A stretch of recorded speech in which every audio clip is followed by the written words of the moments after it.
estamos com 3-1, que hoje discute o extermínio de agricultores do norte do país por pessoas que estão extraindo ilegalmente madeira da floresta. Participam da conversa os deputados federais Arnaldo Jordi, do PPS do Pará, e Carlos Magno, do PP de Rondônia, e o secretário de Extrativismo e Desenvolvimento Rural Sustentável do Ministério do Meio Ambiente, Roberto Vizentim. Nós vamos abrir este segundo bloco com mais uma pergunta de telespectador.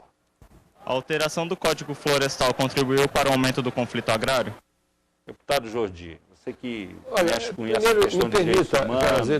Voltar aqui, quer dizer, o nome do personagem, a identidade dele, o nome, quem é, do criminoso, nós não podemos saber. Esse é um trabalho que a polícia, espero que possa, pela repercussão que teve, ao contrário da maioria dos casos, que não é apurado, possa encontrar. Mas, evidentemente, é quem estava extraindo madeira ilegal. Se o nome disso é madeireiro ou não, eu não quero generalizar, porque existem, como em qualquer segmento, pessoas do bem e do mal, vamos dizer assim.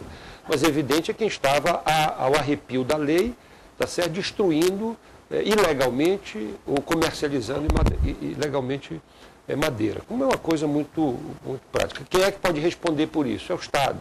O Estado tem que estar mais presente. O INCRA, o Roberto disse uma coisa importante, quer dizer, há uma consciência da mudança do modelo, mas objetivamente não há grande mudança, me permita a divergência.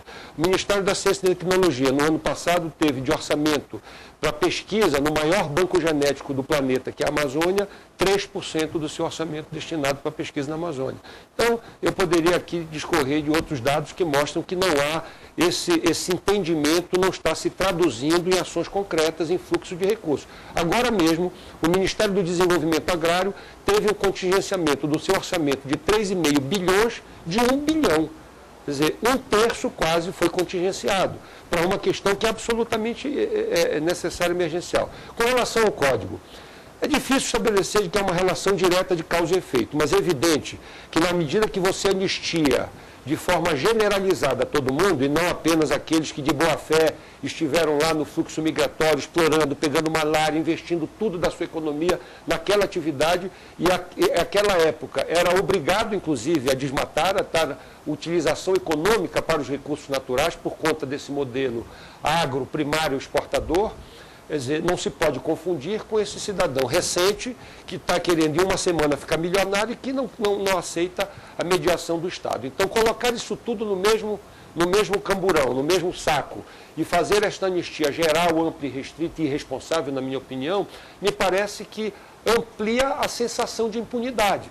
Quer dizer, quem foi criminoso está confundindo com aquele de boa-fé, trabalhador, de famílias importantes. O Código Florestal, o novo Código Florestal, como foi aprovado, colocar madeira na acaba estimulando, na minha opinião, sob esse aspecto, a impunidade. Que tudo pode, que não pega nada, a lei não é potoca, e isso talvez possa ter permitido que esse desmatamento... concorda com isso? Eu discordo com relação à questão da correlação e da anistia. Eu não acredito que seja anistia. Eu acho que é o que ele falou. No caso da Amazônia, realmente nós temos que ter esse entendimento.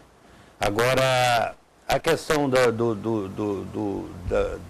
dos fatos que ocorreram, e eu estava na Comissão de Agricultura e estava ouvindo a convocação, a votação de convocação da possível ida do ministro lá na comissão, vinculada ao Código Florestal. Então, se pegou tudo nesse país e vincula hoje uma questão que foi debatido, foi discutido, amplamente dado espaço democrático para que pudesse chegar nessa conclusão de ter essa alteração, que aí sim, do jeito que estava o código, estavam todo mundo fingindo que estava obedecendo um código e os órgãos também. É só ver a quantidade, não sei, o Roberto vai saber dizer isso, que era a área dele também, que ele trabalhou. O código tinha que ser atualizado, sem dúvida alguma. O montante dessa dívida que tem hoje. Não necessariamente na direção. Não resolve o problema, é aquilo que nós voltamos lá no início. Então, o Código Florestal não tem correlação nenhuma com essas, não estimula de maneira nenhuma.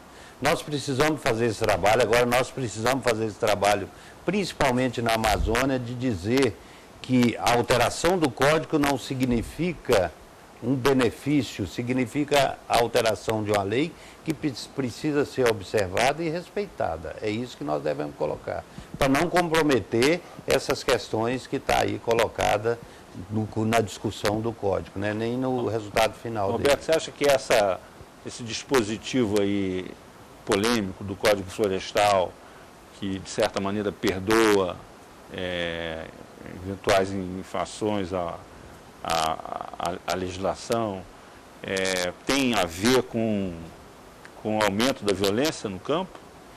Olha, a sociedade brasileira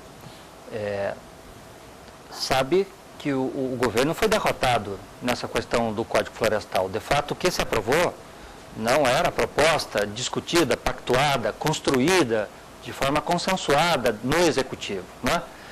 Então, tanto isso está público, está colocado de manifesto, e há um esforço agora, junto ao Senado, ao Congresso Nacional, que tem realmente legitimidade para aprovar as leis, né, fazer um ajustamento, porque a forma como foi aprovado não apenas consolidou a forma de ocupação, o desmatamento, a ocupação irregular de muitas áreas que são vulneráveis do ponto de vista ambiental, como ainda permite o aumento do desmatamento. Isso que é mais grave.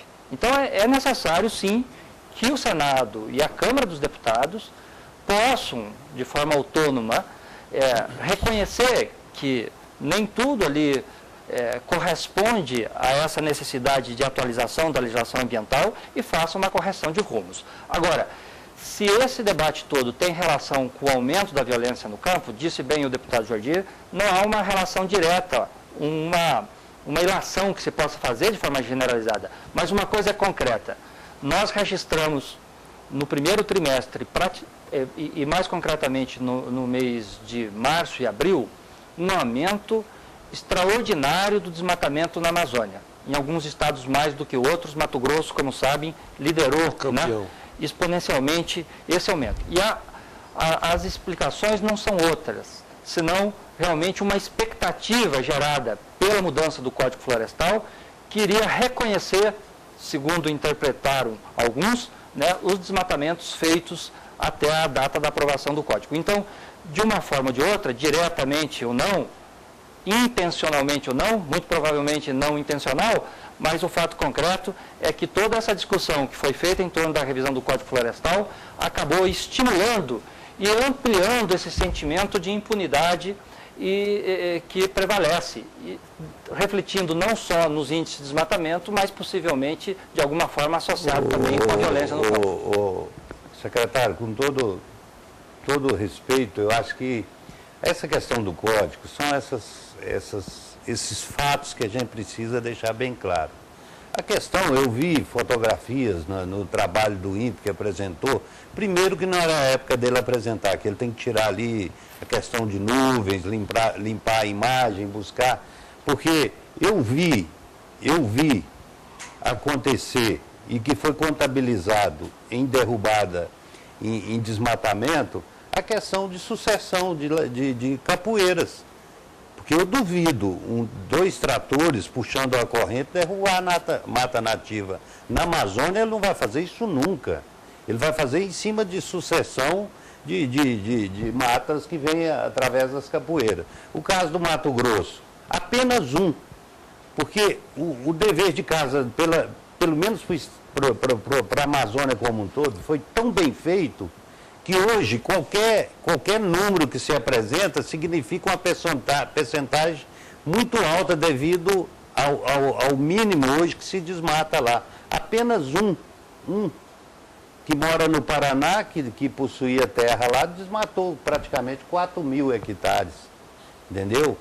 Esse sim, esse devia estar na cadeia, esse produtor devia estar na cadeia, se ele fez isso. O Código Florestal não está protegendo esse tipo de agressor ao meio ambiente. Agora, nós temos, com relação a essa questão do Código Florestal, esse débito tudo, esses anúncios, esses atropelos, que a gente precisa trazer mais para discussão institucional. Acho que os municípios têm que participar mais dessa discussão, os estados precisam se responsabilizar mais, entendeu?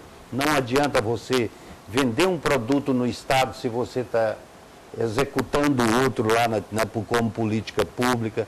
Então nós temos diferentes situações que precisa parar um pouco esse país e saber que o Ministério do Meio Ambiente precisa de recurso e muito recurso para ajudar. Por exemplo... Agora, a opinião das pessoas com relação a isso, ela é um questionamento muito grande. Nós vamos ouvir mais uma pergunta de telespectador, o senhor vai ver como as pessoas estão vendo essa questão.